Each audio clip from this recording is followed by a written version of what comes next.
안녕하세요. 이민경입니다.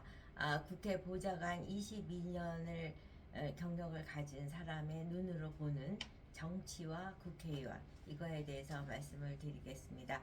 오늘은 왜 우리가 국회의원을 신중하게 뽑아야 되고 국회의원이 왜 중요한지에 대한 말씀을 드리도록 하겠습니다. 여러분 좋아요, 구독, 알림 잘 부탁드립니다. 네. 국회의원이나 또 국회의원님을 모시는 보좌관이 굉장히 중요한 위치에 있다는 점, 그게 뭐 세비를 받는다든가 어디 가면 국회의원 오셨습니까 이런 식으로 뭐 대접을 받기 때문에 중요한 위치라기보다는 제가 봤을 때는 그 피라미드 상단에 위치한 사람이기 때문에 중요하다는 말씀을 드립니다.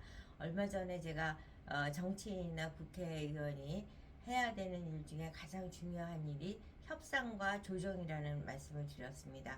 이와 같이 협상과 조정이 가능한 이유도 바로 피라미드 상단에 있기 때문입니다. 우리가 이렇게 피라미드 그림이 있지 않습니까? 그러면 이 피라미드에 상단이 있고 하단이 있는데, 상단은 높고 좁지만 이 높은 곳이기 때문에 이 넓은 곳을 다 볼 수 있는 거죠. 이 안에 있는 거를 다 볼 수 있는 반면에 피라미드의 중단이나 하단에 들어있을 경우에는 그 자리를 차지하기는 쉬워요. 넓으니까. 그렇지만 그 위치에서 볼 수 있는 범위는 아주 많지가 않은 거죠. 일부만 자기 아래 거는 볼 수 있지만 자기 위 거는 볼 수 없습니다. 그러다 보니까 피라미드 상단에 위치했다는 것은 더 넓고 더 넓은 곳을 볼 수 있다는 것과 더 넓은 곳 안에 있는 구성의 것들을 해결할 수 있는 능력을 가진 것이 피라미드 상단이라고 볼 수 있습니다. 그래서 우리가 이제 뭐 파락군을 쫓아다니고 아이들을 무지무지 공부를 시키려고 노력하는 것은 우리가 계층에 있어서 어떻게 하면 피라미드 상단으로 갈 것이냐, 이거를 고민하기 위해서 이제 하는 거라고 생각을 하는데, 그 파락군을 가서 아이들을 교육시키는 것은 피라미드 상단 중에서 물질적 상단을 만 획득할 수 있는 수단인데 비해서 국회의원이라는 위치는 물질적 상단만 되는 것이 아니라 관계에 대한 상단, 또 영향력에 대한 또 범위가 굉장히 넓어진다는 것이 이제 그 국회의원이 중요한 위치에 있다는 거죠. 영향력, 이 부분이 이제 중요한 말씀입니다. 그러면은 제가 이제 국회에서 경험한 피라미드 상단에 대한 체감의 경험을 하나 말씀을 드리겠습니다. 제가 이제 국회 들어가서 얼마 안 됐을 때 이제 굉장히 열심히 공부하고 또 사회에 대한 어떤 변화를 위해서 정책을 어떻게 세워야 되는지를 고민하던 그던 시절에, 이제 그때 김영삼 대통령 시절이었는데, 그때 이제 그 글로벌화를 시킨다는 열풍이 이제 우리 사회 곳곳에 벌어졌습니다. 이제 그 뭐랄까 개구리, 그러니까 우물안 개구리처럼 대한민국 안에서 내가 잘하면 된다, 뭐 이런 식의 생각을 갖고 있던 우리 사회 환경이 이제 그 해외 개방이 되면서 해외 여행도 개방이 되고 이러면서 이제 글로벌화가 이루어진 겁니다. 그러다 보니까 신문을 보면은 각 대기업체 직원들이 글로벌화되는 그 사회에 발맞춰서 공부를 하기 위해서 기숙학원에 가서 영어 공부를 한다, 뭐 이런 식의 이제 기사가 곳곳에 나는 거였어요. 그래서 저도 이제 나름 열심히 사는 사람 입장에서, 저들은 기업체에 있는 저분들은 다 저렇게 열심히 살고 있는데 국회에 있는 나는 이렇게 덜 열심히 살아도 되나 하는 그런 위기의식을 느낀 적이 있었습니다. 그렇지만 뭐 제가 하여튼 뭐 저 스스로 할 수 있는 노력만 할 뿐이고, 글로벌화 되고 있는 이 사회 속에서 국회라는 공간에 있는 구성원들은 과연 이 변화를 어떻게 맞닥뜨리고 무엇을 공부해야 되는지를 이제 고민만 할 뿐이지, 각 기업체가 하는 그런 공격적인 뭐 기숙학원에서 공부를 하고 영어를 능통하게 하는 인력으로 변신을 하고 이런 부분을 많이 하지는 못했습니다. 그럼에도 불구하고 국회 안에 저를 비롯해서 다른 보좌진도 마찬가지고 국회의원도 아무 일도 없는 듯이 잘 지내고 있는 거예요. 그래서 과연 이게 어떤 시츄에이션인가? 저렇게 밖에 있는 사람은 허우적거리고 열심히 사는데 우리는 그분들만큼 열심히 안 살아도 뭐 월급도 만만치 않게 받고 사회적으로도 대접을 받고 있는 이와 같은 상황이 무엇일까라고 생각을 했습니다. 그래서 생각을 해보니까 이 피라미드 상단에 있는 사람은 기업체로 보면은 어 이제 기획실이죠. 기획실 또 뭐 미래기획팀 이런 게 되는 것이고 정부로 생각하면은 기재부 뭐 이런 곳이 됩니다. 그러니까 예산주를 총괄적으로 쥐고 있는 곳인 거죠. 그러면 여기에서는 이제 어떤 정책과 예산을 짰으면 그 예산을 뭐 개발 사업에 500억 무슨 A라는 지역 개발 사업에 500억 뭐 이렇게 해서 뭐 5조가 될 수도 있고 이와 같이 예산을 편성하고 그 개발 사업은 뭐 문화 허브를 만든다든가 무슨 이런 식으로 이제 교육 허브를 만든다든가 클러스터를 만든다든가 이런 식으로 이제 정책 방향을 세워서 아래 지시를 하게 되는 거죠. 지자체하고. 그러면 지자체 공무원은 또 그 일을 집행하기 위해서 기업체하고 MOU를 하고 기업체에게 하청 내지는 뭐 이렇게 주는 거죠. 그러면은 기업체는 또 직원들 내지는 노동자들을 채용을 해서 노동하시는 분들을 채용해서 공사를 시작을 하게 됩니다. 그러면은 그 뭐 탑하기 공사를 한다든가 이제 토지를 갖다 정지하는 작업을 하기 위해서 수백 개의 트럭, 수천 개의 트럭이 오고 가면서 흙과 모를 날르고 또 공사를 수만 명의 인부가 거기에 동원이 돼서 땅을 파고 레미콘이 가갖고서는 콘크리트를 쏟아부어서 이제 집을 짓게 되는 거죠. 그러니까 피라미드 상단에서는 뭐 5천억 개발 사업 편성 그 개발 사업은 뭐 무슨 클러스터 무슨 기업 개발 클러스터라든가 또는 뭐 교육 사업의 허브를 만든다든가 문화의 K-뷰티 산업의 허브를 만든다든가 이런 식의 몇 줄의 글을 써서 지시를 하지만 그것이 집행되기 위해서는 수천 명, 수만 명이 동원되기도 하고 어마어마한 트럭이 왔다 갔다 하면서 공사를 하게 되는 거죠. 그러니까 피라미드 상단에서는 요만큼 움직이지만 하단에서 이만큼을 움직여서 운동을 해야지 결과가 나오는 거죠.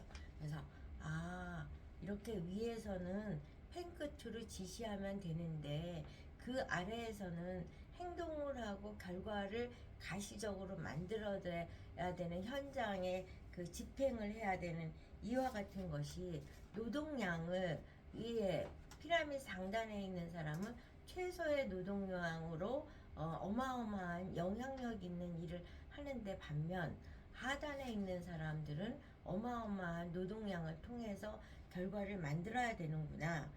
이런 생각을 이제 하게 된 거죠.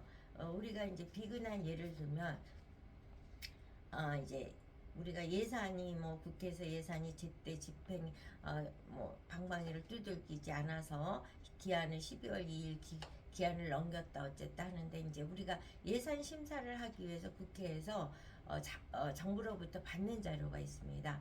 예산 개요가 있고 그 다음에 예산 강목 명세서가 있습니다. 그럼 예산 개요는 한 15페이지에서 30페이지 정도의 양의 그 내용입니다. 큰 줄기로 제목만 쫙 해서 어떻게 한다. 근데 강목 명세서는 그 한 줄 한 줄의 디테일 뭐 펜을 몇 개를 사고 종이를 몇 박스를 사고 막 이런 내용까지도 이제 다 기재되어 있는 강목 명세서가 있습니다.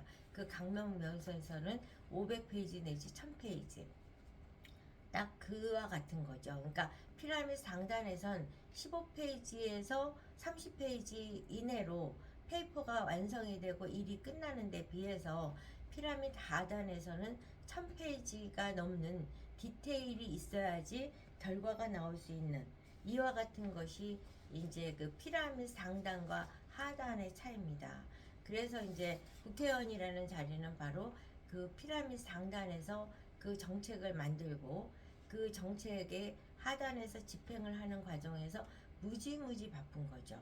그래서 그 펜 끝을 오른쪽으로 하느냐, 예를 들어서 행정수도 이전, 그러면 행정수도 이전만 썼지만 그 많은 부처가 이동하기 위해서 각 개인이 갖고 있는 짐도 다 이동을 해야 되고 공사도 해야 되고 이 어마어마한 일을 이제 집행하는 거죠. 이 펜 끝에서 어떤 정책을 어떻게 세우느냐에 따라서 사회가 출렁일 수밖에 없는 게 바로 피라미드 상단에 있는 사람들이 해내는 그러한 일입니다. 그러다 보니까 이 피라미드 상단에 있는 정책 결정자는 거시적으로 이제 글로벌화된 그 넓은 세계에 대한 이해도 돼야 되지만 그 강목 명세서에 1000페이지가 넘는, 나는 10페이지, 20페이지짜리로 페이퍼를 썼지만 그 결과가 강목 명세서로 갔을 적에 과연 모래가 몇 트럭인지,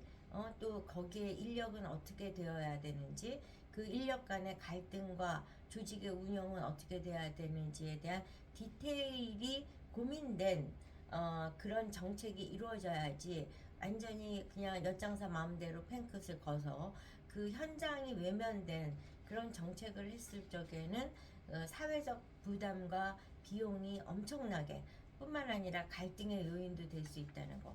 이러기 때문에 이 피라미드 상단에 위치해서 일을 해야 될 국회의원을 뽑는다는 거는 너무나 신중하고 중요하다는 사실을 이제 말씀을 드리는 겁니다. 그래서 당시에 앞 얘기를 잠시 돌아가서 김영삼 대통령 시절에 글로벌화 한다고 했더니 각 기업체에서 기숙학원에 직원들이 들어가서 영어 공부를 열심히 했다.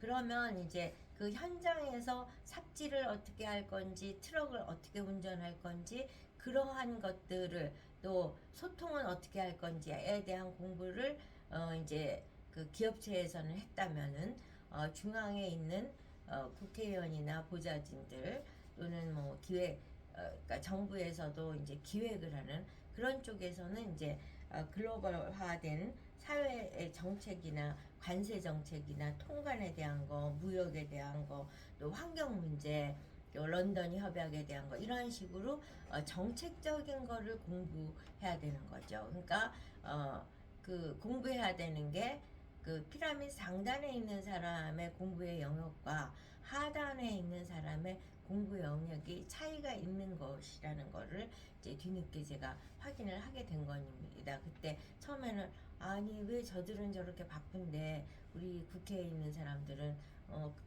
딴 나라 사람 같이 그 부분과는 괴리가 있는 이런 생활을 하고 있을까라고 이제 생각을 했는데, 공부해야 되는 영역이 다른 거죠.